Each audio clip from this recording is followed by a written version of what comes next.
నమస్తే welcome to V3 news లక్ష్యం సమాజహితం నేను పర్వీన్ నేను జోనాబీరామ్ ముందుగా ముఖ్యాంశాలు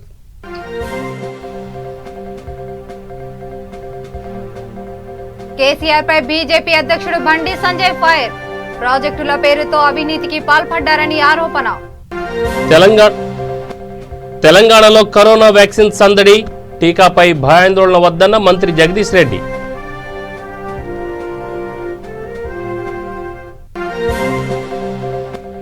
జయశంకర్ భూపాలపల్లి జిల్లాలో వలసల పర్వం బీజేపీ తీర్థం పుచ్చుకున్న వివిధ పార్టీల నేతలు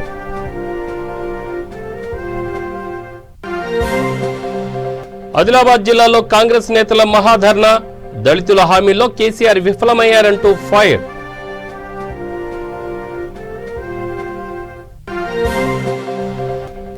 తెలంగాణలో సీఎం కేసీఆర్ దళితులకు తీరని ద్రోహం రైతు వ్యతిరేక చట్టాలను రద్దు చేయాలని కాంగ్రెస్ డిమాండ్ ఇక వార్తల వివరాల్లోకి వెళ్తే తెలంగాణ సీఎం కేసీఆర్ పై బీజేపీ అధ్యక్షుడు బండి సంజయ్ మరోసారి మాటల తూటాలు పేర్చారు. సీఎం కేసీఆర్ ప్రాజెక్టుల పేరుతో అవినీతికి పాల్పడుతున్నారంటూ ఆయన ఆరోపణలు గుప్పించారు. సికింద్రాబాద్లోని రాజరాజేశ్వరి గార్డెన్స్లో బీజేపీ కార్యవర్గ సమావేశం ఈరోజు జరిగింది. ఈ సమావేశంలో తెలంగాణలో బీజేపీకి అధికారం ఇవ్వాలని రాష్ట్ర ప్రజలు భావిస్తున్నారని చెప్పారు. కేసీఆర్ సీఎంగా పదవి చేపట్టే సమయానికి తెలంగాణ ధనిక రాష్ట్రంగా ఉందని, ఇప్పుడు అప్పుల రాష్ట్రంగా మారిందని ఆయన నిప్పులు చెరిగారు. అయోధ్యలో రామ మందిర నిర్మాణ కళ బీజేపీతోనే సాకారమైందని బండి సంజయ్ తెలిపారు. ఈ ప్రయత్నంలో ఇదే కార్యంలో నవీన సిద్ధాంతం కోసం భారతీయ జనతా పార్టీ యొక్క ప్రతిష్ట కోసం నక్సలైట్ చర్యలు కానీ ఉగ్రవాదుల చర్యలు కానీ చస్తామని తెలిసినప్పుడు కూడా చంపుతామని వార్నింగ్లు ఇచ్చినప్పుడు కూడా ఏ రోజు వెనుకడిగేయకుండా భారత్ మాతాకి జై అంటూ జై శ్రీరామ్ అంటూ గర్జిస్తూ గాంధిస్తూ ఈ నవీన సిద్ధాంతం కోసం ప్రాణత్యాగం చేసినటువంటి ఆ అమరవీరులందరూ కూడా స్మరించుకుంటూ మరొక లక్ష్యాన్ని ఒక ఆశయాన్ని మనం ముందు చూపారు. అనేక మంది గత ఉమ్మడి ఆంధ్రప్రదేశ్లో కానీ తెలంగాణ రాష్ట్రంలో కానీ భారతీయ జనతా పార్టీని అధికారంలో తీసుకురావాలి అని కల్లారా చూడాలని చెప్పి ఒక ఆశయంతో ఒక లక్ష్యంతో ఉన్నప్పటికీ ఆ రోజు ప్రాణత్యాగం చేసేవారు కానీ వివిధ కారణాలతో స్వర్గస్థులైన వారు కానీ ఇప్పటికీ చాలా మంది మన సీనియర్ నాయకులు కూడా ఆశతో ఎదురుస్తున్నారు.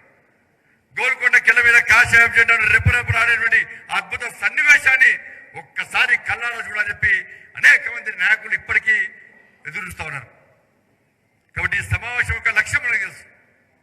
ఎట్టి పరిస్థితుల్లో ఈ రాక్షస పాలన నుంచి, ఈ మూర్ఖత్వ పాలన నుంచి, ఈ నియంత్ర పాలన నుంచి తెలంగాణ రాష్ట్రాన్ని కాపాడుకోవాలి.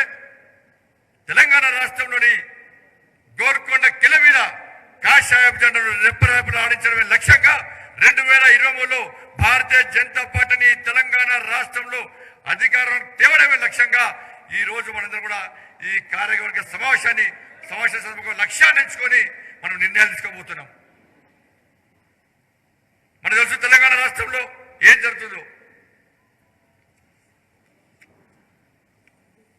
భారతీయ జనతా పార్టీ ఎప్పుడు కూడా అధికారం కోసం ఉవ్విల్లాలే, అధికారం కావాలని కోరుకోలే, అధికారం కోసమే ఎప్పుడు పనిచేయలే. కానీ ప్రస్తుతం అనేక మంది అమరవీరుల ఆత్మ బలిదాన ఫలితంగా తెలంగాణ రాష్ట్రాన్ని కష్టపడి సాధించుకున్న తర్వాత తెలంగాణలో కరోనా వ్యాక్సిన్ సందడి నెలకొంది. సూర్యాపేట జిల్లాలోని 3 కేంద్రాలలో 90 మందికి టీకా ఇచ్చారు. ప్రజల్లో ఆత్మవిశ్వాసం, భరోసా కల్పించేందుకు క్షేత్రస్థాయిలో ప్రజాప్రతినిధులు సహకరించాలని మంత్రి జగదీష్ రెడ్డి తెలిపారు. త్వరలో అందరికీ అందుబాటులో వ్యాక్సిన్ వస్తుందని తెలిపారు. ఈ నెల 18 నుండి 31 వరకు ఏర్పాటు చేసిన 31 కేంద్రాలలో 6479 మందికి టీకా అందిస్తామని మంత్రి జగదీష్ రెడ్డి చెప్పారు. ఈ కార్యక్రమంలో ప్రభుత్వ జనరల్ ఆసుపత్రిలో ఏర్పాటు చేసిన కార్యక్రమంలో MP Budugala Lingaiah Yadav, ZP chairperson Deepika Yugandhar, జిల్లా కలెక్టర్ టి వినయ్ కృష్ణారెడ్డితో కలిసి టీకా ప్రారంభోత్సవ కార్యక్రమంలో పాల్గొన్నారు.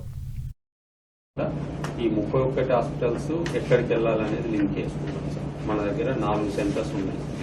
GGH sir, area hospital Huzurnagar, CHC Kodad, CHC Nadigudda. ఈ 31 సెంటర్లో ఎక్కడైనా రియాక్షన్ వస్తే ఈ 4 దేనికి వెళ్ళాలని పెట్టుకున్నాం సార్. తర్వాత మూవ్మెంట్ కోసము ఆర్బీఎస్కే వెహికల్స్ ఉన్నాయి సార్. మరి ఈరోజు దేశవ్యాప్తంగా మనము కరోనా వైరస్కి వ్యాక్సినేషన్ స్టార్ట్ చేసుకోవడం జరిగింది.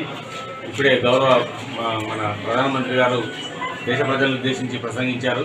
మరి వాళ్ళు చెప్పిన విధంగా ఈ వ్యాక్సిన్ ఎన్నో రకాల ట్రయల్స్ జరిగి దాని మీద పరిశోధన జరిగి అన్ని జరిగిన తర్వాతనే ప్రజలకు అందుబాటులోకి తేవడం జరిగింది. మరి ఈ వ్యాక్సిన్ తీసుకున్న తర్వాత 1వ డోసు నుంచి 2 డోసులు ఉంటాయండి. 1వ డోసు నుంచి మళ్ళీ కరెక్ట్గా 4 వారాలకి 2వ డోసు తీసుకోవాలి. మొదటి డోసుతో ఒక 70% ఇమ్యూనిటీ వచ్చినప్పటికీ 2వ డోసు బూస్టర్ డోసు ఉంటుంది. దాంతో 93 నుంచి 97% మనకు రోగ నిరోధకత వస్తుంది ఈ వైరస్కి అగెనిస్ట్గా.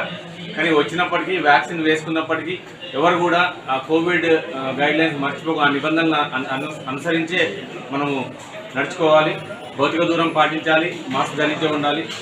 మనం వ్యాక్సిన్ తీసుకున్న తర్వాత మనకు ఇమ్యూనిటీ వస్తుంది. అంటే ఒకవేళ వైరస్ మనకు సంక్రమించినప్పటికీ దాని లక్షణాలు మనలో వ్యాధి కలగదు, కానీ వైరస్ మనకు ఉంటుంది కాబట్టి మన ద్వారా ఇంకొకరు వ్యాపించే అవకాశం ఉంటుంది. కాబట్టి దయచేసి అందరూ కూడా అంటే దేశ ప్రజల్లో 70% వరకు వ్యాక్సినేషన్ వచ్చే వరకు కూడా మనం మాస్క్ ధరించి ఉండాలి, భౌతిక దూరం పాటించాలి, చేతిలో పరిశుభ్రతని. కొంతకాలంగా ప్రపంచాన్ని భారతదేశాన్ని కూడా వస్తున్న మహమ్మారి కరోనా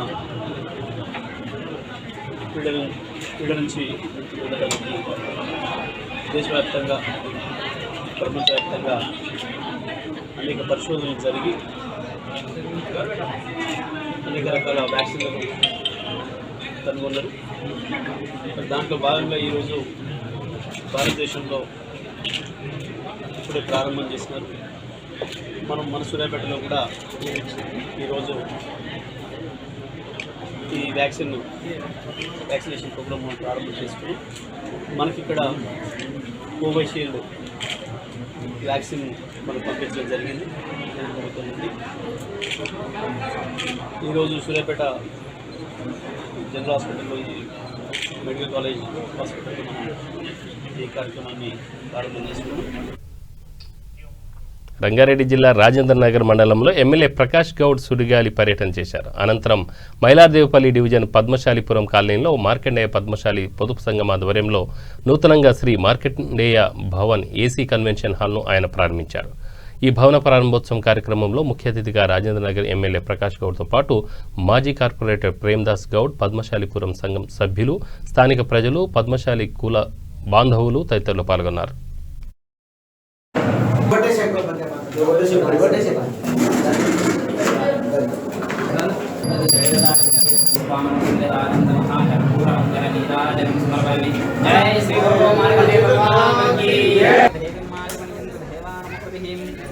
అధ్యక్షుడు వెంగళి నరసింహన్న గారిని వేదికకి రావాల్సిందిగా కోరుతున్నాం.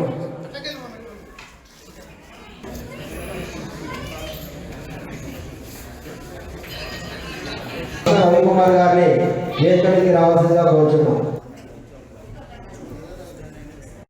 కౌన్సిలర్గా గెలుపొందిన తర్వాత ఈ యొక్క మన రాజేంద్ర నగర్ నియోజకవర్గం నుంచి మన రంగారెడ్డి జిల్లా నుంచి మన పద్మశాలీలకు ఒక సపరేట్ గుర్తింపు రావట్లేదని చెప్పి ఆయన అంతకుముందుకే రంగారెడ్డి జిల్లా పద్మశాలి సంఘంలో కానీ మన ఇప్పుడు తెలంగాణ పద్మశాలి సంఘం అధ్యక్షులుగా ఉన్నారు కోష్కే యాదగిరి గారు, అలాగే పేర్ల పురుషోత్తం గారు, ఇలా కొంతమంది పెద్దలతో అప్పుడు మన ఆచార్య కొండలక్ష్మణ్ బాబూజీ గారు కూడా సజీవంగా ఆయన బ్రతికులు ఉండే అప్పుడు కొన్ని కార్యక్రమాలకు మన పద్మశాలిపురం నుంచి కొంతమంది యువకులు ఉండొచ్చు, పెద్ద మనుషులు ఉండొచ్చు. ఆ రోజు కొంతమంది ఉండే ఏరో సత్యనారాయణ గారు, అలాగే పున్న యాదగిరి గారు, పున్న యాదయ్య గారు, ఇలా కొంతమంది పెద్దలను తీసుకొని ఆ రంగారెడ్డి జిల్లా రాజ్మహల్లాలో ఉన్న పద్మశాలి సంఘం మీటింగ్కి వెళ్ళినప్పుడు ఇంకా మనం మన కులస్తులకు ఏదో న్యాయం చేయలేకపోతున్నాము, ఇంకా మనం ముందుకు తీసుకెళ్ళాలి అని ఒక చిన్న ఆలోచనతో ఆ రోజు వేసిన మొక్కనే ఇవాళ ఈ పద్మశాలి సంఘమే ఉండొచ్చు, ఈ మన పద్మశాలి భవనం ఉండొచ్చు.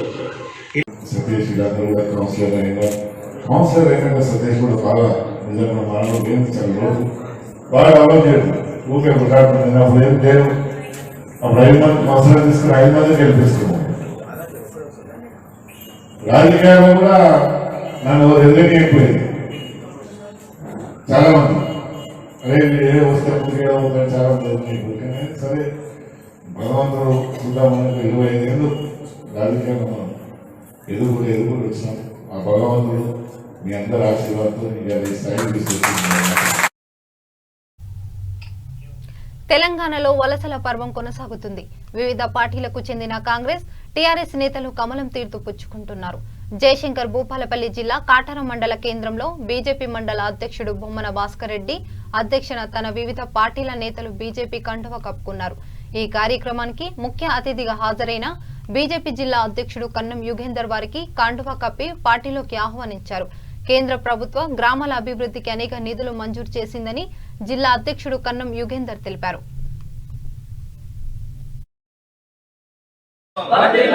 జేపీ నడ్డా గారి నాయకత్వం, బండి సంజయ్ అన్న గారి నాయకత్వం, బీజేపీ జిందాబాద్ జిందాబాద్ జిందాబాద్, బీజేపీ జిందాబాద్. భారతీయ జనతా పార్టీలో చేరడానికి వచ్చినటువంటి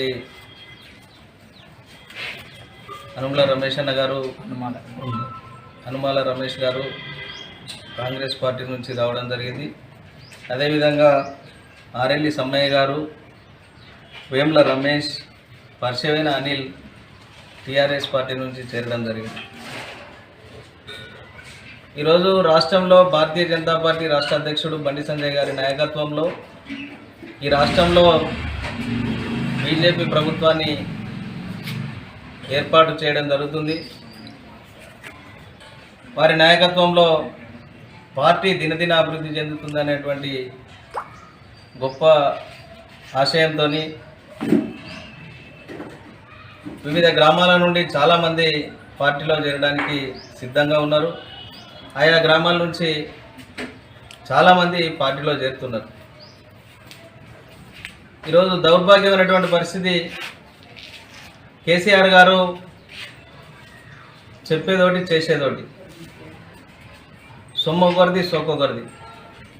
ఈరోజు చూస్తున్నాం, కేంద్రం నుంచి నిధులు వస్తే కానీ కరోనా సమయంలో చాలా కుటుంబాలు ఇబ్బంది పడి ఇంటికి లేనటువంటి పరిస్థితులలో ఇలా ప్రైవేటు టీచర్లు కూడా చాలామంది ఇబ్బంది పడ్డారు. కానీ నిరుపేద కుటుంబాలకు మనం ఆసరాగా ఉండాలనేటువంటి గొప్ప ఉద్దేశంతో నరేంద్ర మోడీ గారు మనిషికో గంటకి 10 కిలోల బియ్యం కీలకు అందిపంపించి 10 నెలలు ఉచితంగా గ్యాస్ ఉచితంగా. ఆదిలాబాద్ జిల్లా ఎస్సీ సెల్ ఆధ్వర్యంలో ఎస్సీ కార్పొరేషన్ కార్యాలయం ముందు కాంగ్రెస్ నేతలు మహాధర్నా చేపట్టారు. సీఎం కేసీఆర్ దళితులకు ఇచ్చిన హామీలను నెరవేర్చడంలో ఘోరంగా విఫలమయ్యారని ఆరోపించారు. అనంతరం జిల్లా కేంద్రంలోని అంబేద్కర్ భవనం నుండి ర్యాలీ నిర్వహించి ఎస్సీ కార్పొరేషన్ అధికారికి వినతి పత్రాన్ని సమర్పించారు. అనంతరం రాష్ట్ర ప్రభుత్వానికి వ్యతిరేకంగా నినాదాలు చేస్తూ హోరెత్తించారు. ఈ ధర్నా కార్యక్రమానికి ఎస్సీ సెల్ రాష్ట్ర అధ్యక్షుడు ప్రీతంతో పాటు ఆదిలాబాద్ కాంగ్రెస్ ఇన్ఛార్జి అధ్యక్షుడు సాజిద్ ఖాన్, ఎస్సీసీఎల్ జిల్లా అధ్యక్షులు చంద్రయ్య, ఏఐసీసీ సభ్యురాలు సుజాత, జెడ్పీటీసీలు చారులత రాథోడ్, గోక గణేష్ రెడ్డి, మునిగల నర్సింగ్, భరత్ చౌహాన్, నగేష్, రాహుల్, మోషిన్ పాల్గొన్నారు. ఎస్సీసీఎల్ నాయకులు జిల్లా కన్వీనర్ సుమూరి నాగరావు గారికి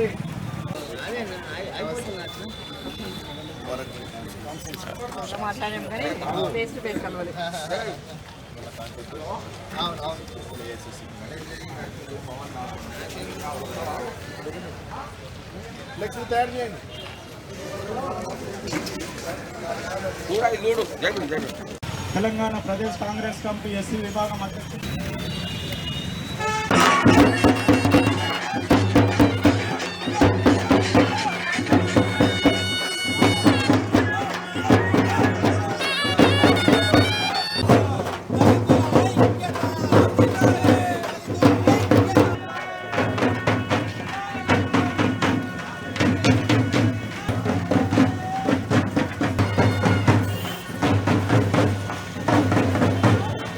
అధ్యక్షులు భరత్ చౌహాన్ గారికి, ఎస్సీసీఎల్ నాయకులు జిల్లా కన్వీనర్ సుమూరి నాగరావు గారికి,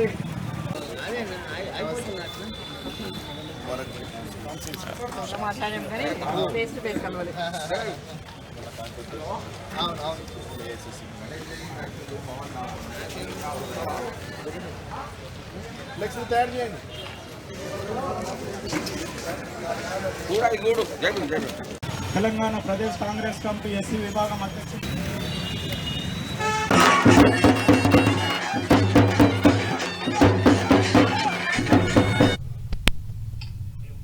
నల్గొండ జిల్లా త్రిపురార మండలంలో కాంగ్రెస్ నేతల ఆందోళన చేపట్టారు. తెలంగాణ ప్రభుత్వం గిరిజనులు ఎన్నో ఏళ్లుగా సాగు చేసుకుంటున్న ఫారెస్ట్ భూములకు పట్టాలు అమలు చేయాలని డిమాండ్ చేశారు. అదేవిధంగా రాష్ట్ర ప్రభుత్వం గిరిజనులకు రిజర్వేషన్ కల్పించాకే ఓట్లు అడగాలని త్రిపురార మండలం కాంగ్రెస్ పార్టీ ఎంపీపీ అనుమల పాంటమ్మ శ్రీనివాస్ రెడ్డి తెలిపారు. లేకపోతే కాంగ్రెస్ లో జరగబోయే బై ఎలక్షన్ లో టీఆర్ఎస్ ప్రభుత్వం గిరిజనులు ఓట్లు అడిగే అర్హత లేదని తెలిపారు. ఈ కార్యక్రమంలో సర్పంచ్లు నగర గౌతమి రవి, లలిత పాండు నాయక్, మంగా కిషన్, ధర్మ నాయక్, నెహ్రూ నాయక్, రాజు తదితరులు పాల్గొన్నారు. మరి నోవల్ లక్ష్మయ్య గారు పాపం ఎమ్మెల్యే గారు చచ్చిపోయిన సందర్భంగా మరి ప్రభుత్వం కేసీఆర్ ప్రభుత్వం టీఆర్ఎస్ ప్రభుత్వం నెల్లికలు లిఫ్ట్ వచ్చిందంటున్నారు. మరి నోవల్ లక్ష్మయ్య గారు చచ్చిపోగానే హాలియాలో డిగ్రీ కాలేజ్ వచ్చిందంటున్నారు. మరి మా గిరిజన సమస్య మేము తెలంగాణ పోరాటంలో కూడా మా గిరిజనులు ఈ లంబాడీలు ముందుండి అన్ని రకాలుగా కేసీఆర్ వెంట ఉండగా మాకు 12% రిజర్వేషన్ వస్తుందని చెప్పి ఇదే కేసీఆర్ గారు చెప్పినారు. కానీ ఇవాళ మా 12% రిజర్వేషన్ పక్కన పెట్టి మమ్మల్ని మరి ఆయన సమగ్ర సర్వే ప్రకారంగా మాకు 10% రిజర్వేషన్ వస్తుందని కేసీఆర్ గారే ప్రకటించడం జరిగింది. కానీ ఇంతవరకు మాకు వచ్చే హక్కు మా రిజర్వేషన్ ఇంతవరకు కల్పించలేదు. మేము కేసీఆర్ గారిని దండం పెట్టి ఏం కోరుతున్నామంటే, మీరు ఏదైతే నోవల్ లక్ష్మయ్య గారు చచ్చిపోయారు కానీ ఇవన్నీ ఎట్లా వస్తున్నాయో ఇవాళ మరి మాకు రావాల్సిన వాటా ప్రకారంగా ఈ సాగర్ కాన్స్టిట్యూషన్లో 70-80 వేల మంది జనాభా ఉండి 38,000 నుంచి 40,000 ఓట్లు ఉన్న మా ఓటర్లు గిరిజనులు ఉన్నారు. మేము ఇకపోతే రాబోయే రోజు కోరుకుంటున్నాము. మరి ఆ రకంగా రిజర్వేషన్ ఇవ్వగలిగితేనే రేపు రాబోయే ఎలక్షన్లో ప్రతి గిరిజన తండాలో మీరు ఓట్లు అడగడానికి రావాలి.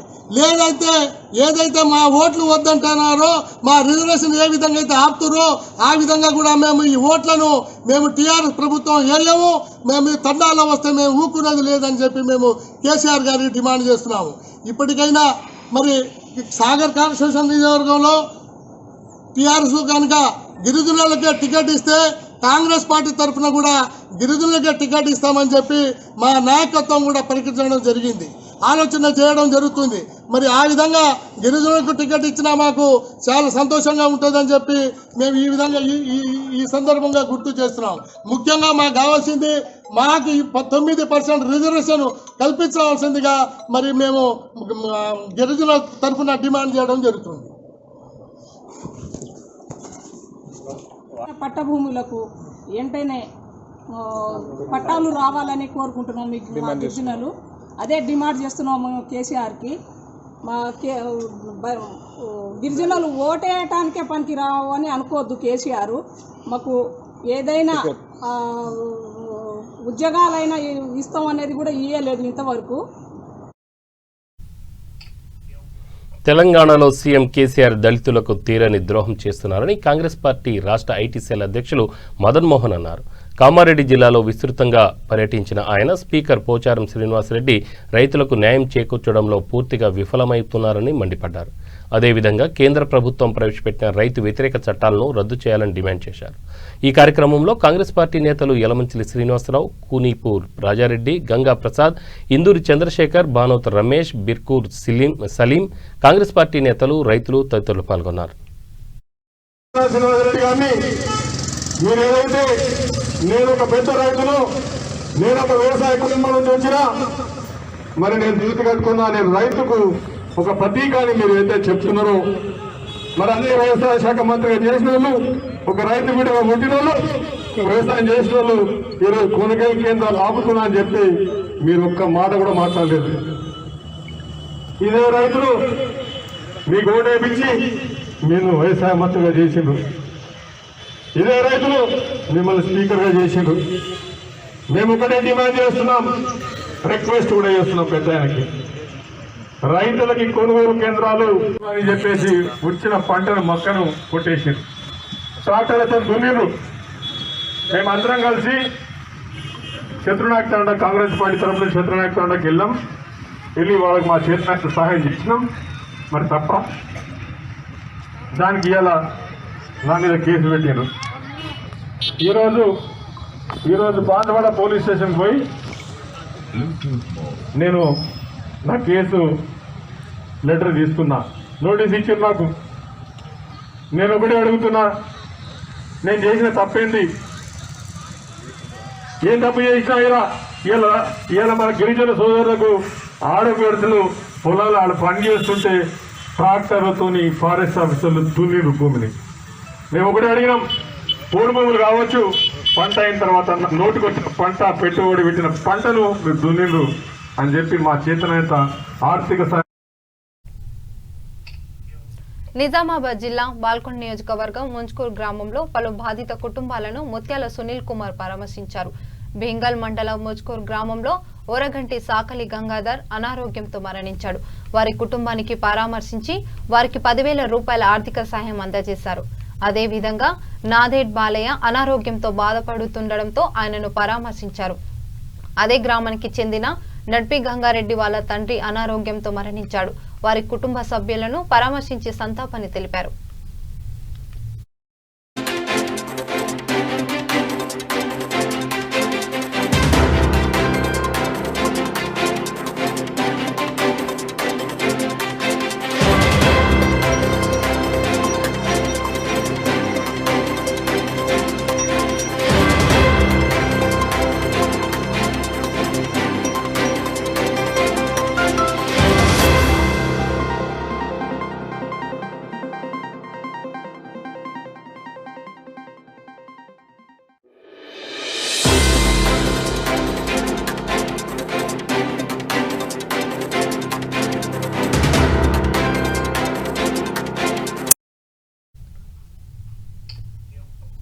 గ్రేటర్ వరంగల్ 1వ డివిజన్లో గత 2017 నుంచి 2021 సంవత్సరం వరకు మెగా లక్ష్మీ టౌన్షిప్ నుంచి మొదలుకొని పైడిపల్లి ఆరేపల్లి వరకు నూతనంగా ఏర్పాటు చేసిన ప్రధాన రహదారి ఇప్పటివరకు పూర్తి కాలేదు.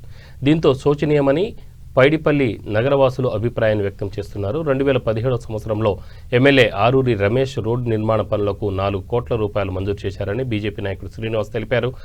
రోడ్డుకి ఇరువైపులా మోరీలు సరిగా లేవని, రోడ్డు నిర్మాణానికి వచ్చిన నిధులను పక్కతో పట్టిస్తూ జేబులు నింపుకుంటున్నారని ఆరోపించారు. ఇప్పటికైనా రహదారి పనులను నాణ్యతతో పాటు పూర్తి స్థాయిలో ఏర్పాటు చేయాలని డిమాండ్ చేశారు. ఈ కార్యక్రమంలో బీజేపీ కాంగ్రెస్ నేతలు తదితరులు పాల్గొన్నారు.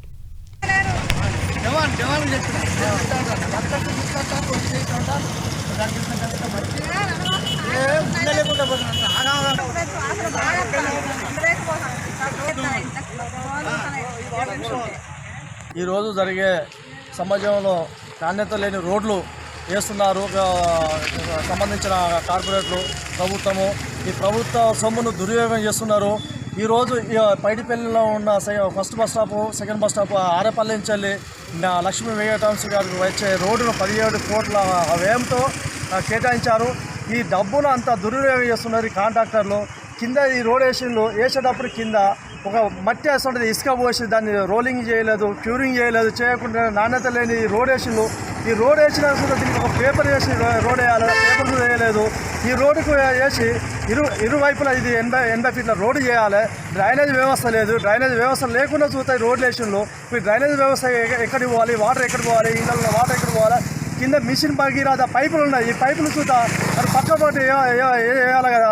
కూడా వేసినట్టే గవర్నమెంట్ ఒక సొమ్మునంతా ఈ విధంగా దుర్వేషం. ఇప్పుడు మిషన్ భగీరథ కనెక్షన్ తీసుకోవాలంటే ఈ రోడ్డును చీల్చాలంటే మళ్ళీ ఈ రోడ్డు మళ్ళీ దీని యొక్క నాణ్యత కోల్పోతుంది. ఇటువంటి నాణ్యతలు చేస్తున్నా కానీ అధికారులు పట్టించుకోలేరు. వాళ్ళ దృష్టికి తీసుకుపోయిన చూద్దా పట్టించుకోలేకపోతున్నారు. ఇరువైపులా డ్రైనేజ్ వ్యవస్థ ఉండాలి, కానీ ఇరువైపులా డ్రైనేజ్ పైడిపల్లి గ్రామంలో ఊరికి ఒక 2 కిలోమీటర్ల పోచం మన పైడిపల్లి సిటీ కార్పొరేషన్ కాబట్టి మోరీలు లేవు, రోడ్డు సౌకర్యం లేదు, సీసీ కెమెరాలు కూడా లేవు. ఇక్కడ మోరీ రోడ్ల మీద నీళ్ళు వస్తున్నాయి. ఇక్కడ ఈ ఊరును పట్టించుకున్న ఎస్ఐ గారు లేరు, సిఐ గారు కూడా లేరు, పోలీసులు రౌండ్ కూడా తిరుగుతలేరు. ఇక్కడ ఊరు మొత్తం ఎట్లా అంటే 2 కిలోమీటర్లకు అద్మానం అయిపోయింది. ఎందుకంటే లక్ష్మీ మెగా టౌన్షిప్ నుండి ఆరేపల్లి వరకు 4 కోట్లతోటి అరుణ్ రమేష్ గారు సాంక్షన్ చేశారు. అప్పటి వరకు ఈ రోడ్డు సాంక్షన్ల కాని వరకు సూర్యాపేట జిల్లాలో గ్యాస్ వినియోగం పట్ల మహిళలు అప్రమత్తంగా ఉండాలని ఇండియన్ గ్యాస్ డిస్ట్రిబ్యూటర్ తోట శ్యాంప్రసాద్ అన్నారు. జిల్లా కేంద్రంలోని రామలింగేశ్వర థియేటర్ వద్ద గ్యాస్ వాడకంలో తీసుకోవాల్సిన భద్రత గురించి మహిళలు సూచనలు చేశారు. మహిళలు తమ ఇంట్లో గ్యాస్ సిలిండర్ వెలుతురు వచ్చే విధంగా ఉంచాలని తెలిపారు. గ్యాస్ సిలిండర్ ను చీకటి ప్రదేశంలో కాకుండా సరైన ప్రదేశంలో కనీసం 3 ఫీట్ల ఎత్తులో పొయ్యి ఉంచి సిలిండర్ కిందకు ఉండే విధంగా అమర్చుకోవాలని తెలిపారు. గ్యాస్ లీక్ అవుతుంటే రెగ్యులేటర్ ఆఫ్ చేయాలని తెలిపారు. గ్యాస్ ఏ విధంగా వాడాలి, ఏ విధంగా భద్రత ఉండాలి, ప్రతి ఒక్క మహిళ, ప్రతి ఒక్క గృహిణి, ప్రతి ఒక్క గ్యాస్ వాడకం చేసే వినియోగదారులందరూ కూడా ఈ తగు భద్రత సూచనలు తీసుకోవాల్సిందిగా ఈ వినియోగదారులందరికీ కూడా తెలియజేస్తున్నాం. ముఖ్యంగా గ్యాస్ వాడేటప్పుడు ఈ రెగ్యులేటర్ని ఎప్పుడైతే మనం వాడటం బంద్ చేస్తామో దాన్ని రెగ్యులేటర్ ఆఫ్ చేయాలి. ఎప్పుడైతే వాడాలనో ఆ రెగ్యులేటర్ ఆన్ ఆఫ్ చూసి వాడటం చేసుకోవాలి. అదేవిధంగా మనం ఇంట్లో దానికి తగిన వెలుతురు గాలి వచ్చే విధంగా సిలిండర్ ఉంచాలి. ఎప్పుడు కూడా ప్రజల క్షేమం కోసమే పోలీసులు అహర్నిశలు పనిచేస్తున్నారని కేశంపేట ఎస్ఐ కోన వెంకటేశ్వర్లు అన్నారు. సైబరాబాద్ సిపి సజ్జనార్ ఆదేశాల మేరకు పోలీస్ శాఖ ఆధ్వర్యంలో ఆయన ప్రజలకు అవగాహన కల్పించారు. ప్రజలను చైతన్యపరిచేందుకు కొత్తపేట గ్రామ పంచాయతీ వద్ద పోలీస్ జాగృతి కళాకారులతో పాటు నాటక ప్రదర్శన నిర్వహించారు. ప్రజల్లో ఉన్న మూఢనమ్మకాలు తొలగించేందుకు మహిళలు, ఆడపిల్లలపై జరుగుతున్న అఘాయిత్యాలు, ఆన్లైన్ మోసాలపై ప్రజలకు వివరించారు. ఈ కార్యక్రమానికి ముఖ్య అతిథిగా ఎంపీపీ రవీందర్ యాదవ్, ఎంపీటీసీ తాండ్ర విశాల శ్రవణ్ రెడ్డి హాజరై జ్యోతి ప్రజ్వలన చేశారు. నా హృదయపూర్వక నమస్కారములండి. Thank you so much sir. Telangana Jagruthi కళా వారికి చాలా థ్యాంక్ యూ అండి. చాలా బాగుంది ప్రోగ్రామ్, అయితే సూపర్. మేమైతే చాలా ఎంజాయ్ చేసాము అండ్ చాలా నేర్చుకున్నాం. ఒక యాక్ట్ తోని నేర్చుకోవడము అంటే వీళ్ళకి ఈజీగా మైండ్ లోకి వెళ్ళిపోతుందని ఒక తీసుకొచ్చి చూడండి, అది చాలా సూపర్. నార్మల్ గా చెప్పేదానికన్నా ఒక యాక్ట్ రూపంగా చెప్తే చాలా బాగుంటుందని వీళ్ళు అనుకున్నారు. అది కాన్సెప్ట్ చాలా బాగుందండి. 100% అందరి మైండ్ లోకి అయితే వెళ్ళింది. సో ఇదంతా గుర్తు పెట్టుకోండి ప్లీజ్. దేనికి అట్రాక్ట్ అవ్వకండి. పేరెంట్స్ మాత్రం ప్లీజ్ పిల్లల్ని ఏం చేస్తున్నారు, వాళ్ళు ఎలా వాళ్ళది కొంచెం మన పేరెంట్స్ నుంచే మనకి డిసిప్లిన్ అనేది నేర్చుకోవాలి. పేరెంట్స్ కొంచెం పిల్లలు ఏమేం చేస్తున్నారు, ఏం చదువుతున్నారు ఒక కాన్సన్ట్రేట్ చేయండి. అండ్ సీరియల్స్ కి చాలా అట్రాక్ట్ అవుతున్నారండి, అదైతే నిజము. అది నేను చాలా గమనించాను. బులెటిన్ ముగించే ముందు మరోసారి హెడ్లైన్ చూద్దాం. కేసీఆర్ పై బీజేపీ అధ్యక్షుడు బండి సంజయ్ ఫైర్. ప్రాజెక్టుల పేరుతో అవినీతికి పాల్పడ్డారని ఆరోపణ.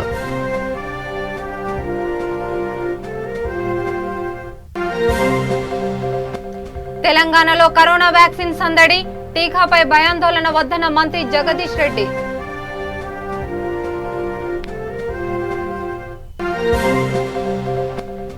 జయశంకర్ భూపాలపల్లి జిల్లాలో వలసల పర్వం. బీజేపీ తీర్థం పుచ్చుకున్న వివిధ పార్టీల నేతలు.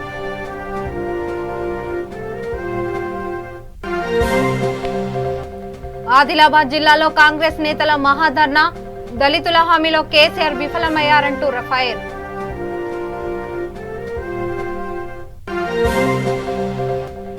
తెలంగాణలో సీఎం కేసీఆర్ దళితులకు తీరని ద్రోహం. రైతు వ్యతిరేక చట్టాలను రద్దు చేయాలని కాంగ్రెస్ డిమాండ్.